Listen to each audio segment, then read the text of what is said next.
এভারেস্টের চূড়ায় আরোহণের দুদিন পর পৃথিবীর চতুর্থ সর্বোচ্চ শৃঙ্গ লোৎসে জয় করলেন ৩৩ বছর বয়সী বাবর আলী। বাংলাদেশ সময় সকাল ৬টা ৫ মিনিটে এ চূড়ায় পৌঁছান তিনি।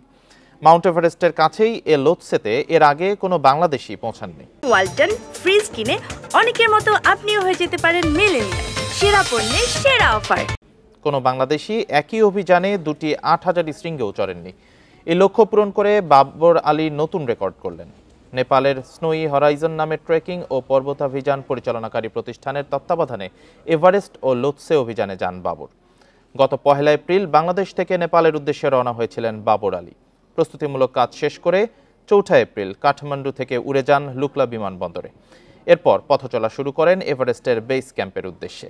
১৯ মে ভোরের প্রথম কিরণে ২৯,০৩১ ফুট উচ্চতার মাউন্ট এভারেস্টের শীর্ষে ওড়ান বাংলাদেশের পতাকা।